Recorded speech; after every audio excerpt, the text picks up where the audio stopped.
주마다 쓰는 나의 신앙일기 TV 데일리 큐티 나무향기입니다. 오늘 함께 묵상할 성경 본문은 마태복음 4장 1절에서 11절입니다. 그때 예수께서 성령에게 이끌려 마귀에게 시험을 받으러 광야로 가사 40일을 밤낮으로 금식하신 후에 줄이신지라.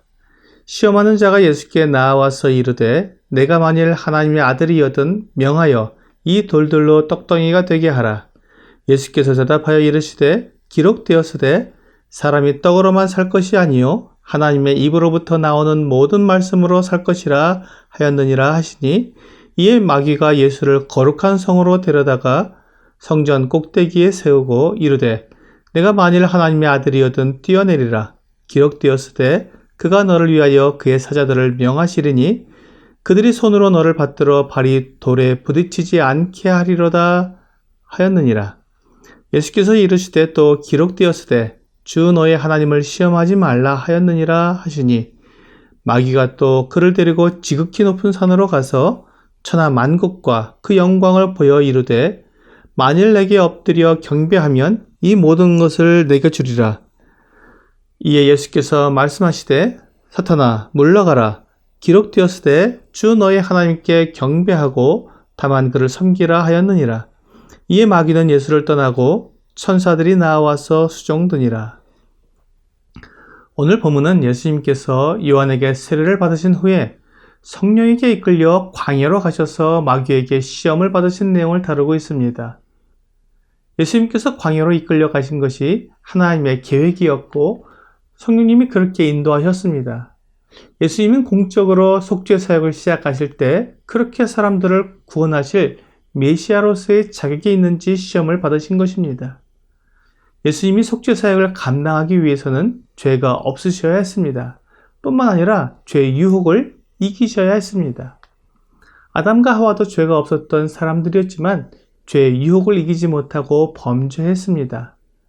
아담이 시험을 이기지 못해 죄에 빠졌기 때문에 주 예수님이 죄에 빠진 사람들을 구원하시기 위해서는 시험을 이기셔야 했습니다. 그래서 마귀는 주 예수님을 아담과 같은 내용으로 유혹했습니다. 첫째 유혹은 먹는 것이었습니다.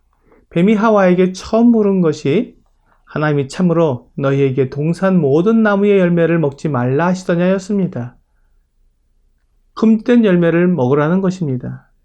예수님께서 내가 만일 하나님의 아들이거든 명하여 이 돌들로 떡덩이가 되게 하라고 유혹 받으셨을 때 지금 주 예수님께서 40일을 밤낮으로 금식하신 것은 성령께서 인도하신 것이었습니다. 하나님은 주 예수님께 아무것도 먹지 말도록 금하신 것입니다. 하지만 마귀는 예수님께 돌을 떡덩이가 되게 하여 먹으라고 말한 것입니다. 주 예수님께는 돌들을 떡덩이가 되게 하실 능력이 있었습니다. 그래서 얼마든지 돌들을 떡으로 만들어 먹고 배고픔을 면할 수 있었습니다. 하지만 주 예수님은 사람이 떡으로만 살 것이 아니요 하나님의 입으로부터 나오는 모든 말씀으로 살 것이라고 하였느니라고 신명기 8장 3절 말씀으로 대답하셨습니다.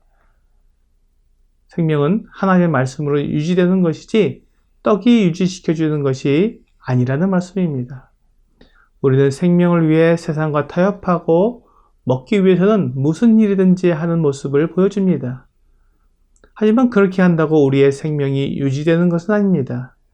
우리의 생명의 근원은 하나님의 말씀에 있습니다. 둘째 유혹은 자기의 유익을 위한 유혹이었습니다. 뱀은 하와에게 결코 죽지 아니하리라고 말하므로 그 열매를 먹어도 괜찮다고 말한 것입니다. 그리고 이번에 마귀는 우리 주 예수님께 성전 꼭대기에서 뛰어내려도 그가 너를 위하여 그의 사자들을 명하시리니 그들이 손으로 너를 받들어 발이 돌에 부딪히지 않게 하실 것이기 때문에 결코 해를 당하지 않는다고 시험했습니다. 마귀는 주 예수님이 가지신 신적 능력을 공적 유익을 위해서 사용하지 않고 개인적인 유익을 위해 사용하게 하므로 하나님의 영광을 가리게 만든 것입니다. 바로 그때 주 예수님께서는 또다시 신명기 6장 16절의 말씀인 주 너희 하나님을 시험하지 말라는 말씀으로 그 시험을 이기셨습니다. 하나님의 능력을 개인적인 유익을 위해 사용하는 것은 하나님을 시험하는 것입니다. 우리 주 예수님은 그런 죄를 지으실 수 없었습니다. 그래서 단호히 거절하고 이기신 것입니다. 세 번째 마귀가 예수님을 시험한 것은 부정한 방법으로 권세를 얻게 하려는 것이었습니다.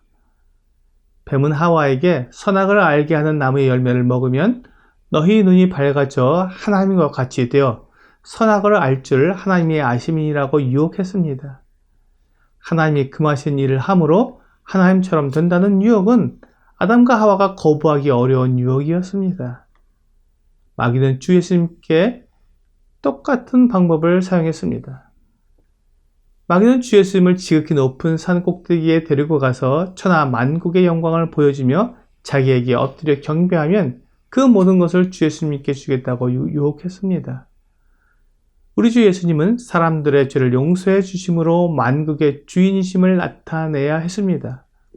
빌립보서 2장 8절에서 11절은 사람의 모양으로 나타나사 자기를 낮추시고 죽기까지 복종하셨으니 곧 십자가에 죽으심이라. 이러므로 하나님이 그를 지극히 높여 모든 이름 위에 뛰어난 이름을 주사 하늘에 있는 자들과 땅에 있는 자들과 땅 아래에 있는 자들로 모든 무릎을 예수의 이름에 꿇게 하시고 모든 입으로 예수 그리스도를 주라 시인하여 하나님 아버지께 영광을 돌리게 하셨느니라고 말씀하고 있습니다.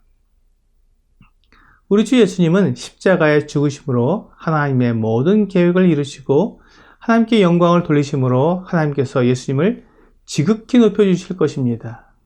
하지만 마귀는 예수님이 이렇게 정상적인 방법으로 만물의 주인심을 나타내기보다 비정상적인 방법으로 만물의 주인이 되도록 유혹한 것입니다. 만일 우리 주 예수님께서 마귀의 유혹에 넘어가셨다면 십자가의 죽음은 없었겠지만 하나님께서 마귀의 종이 되는 말도 안 되는 모습이 나타나게 될 것입니다. 우리 주 예수님은 다시 한번 신명기 6장 13절과 10장 20절의 말씀으로 유혹을 이기셨습니다. 주 너의 하나님께 경배하고 다만 그를 섬기라 하였느니라고 말씀하셨습니다. 마귀는 오늘날 우리에게도 이런 유혹과 시험을 하고 있습니다. 할 수만 있으면 우리를 넘어뜨리기 위해 애를 쓰고 있는 것입니다. 오늘의 적용 질문을 보겠습니다. 내게 자주 찾아오는 사탄의 시험은 무엇입니까? 어떻게 그 시험을 이길 수 있을까요? 모든 사람에게 사탄의 시험이 있습니다. 그렇기 때문에 시험을 당하는 것은 이상하게 여기지 않아도 되는 것입니다. 다만 그 시험에 넘어져서 죄를 범하는 것은 다른 것입니다. 우리가 사탄을 이길 수 있는 유일한 무기는 하나님의 말씀입니다. 오늘 내가 시험을 당할 때 성령의 검인 하나님의 말씀으로 승리하는 여러분과 제가 되기를 주 예수님의 이름으로 기도합니다.